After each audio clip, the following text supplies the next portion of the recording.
মাওলা গো, একমাত্র তুমিই জানো রাতের বেলা কেন ঘুম হয় না। এমন একটা ঘুম দাও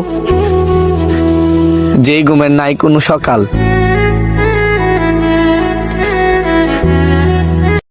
জীবনে কত মানুষ হারাইলাম, কত বন্ধু গেল, কত সম্পর্ক পড়ল। এখন শুধু একটা হাসি দিয়েই সামনে আগাই, কারণ জানি আগামীকালও হয়তো কেউ না কেউ হারিয়ে যেতে পারে। সামনাসামনি প্রশংসা, আড়ালে করে নিন্দা। ভালো মানুষের মর্ম বুঝে না যখন থাকে জিন্দা। কর্মটা কত বড় ধর্মের হিসাবে সেটা মুখ্য না।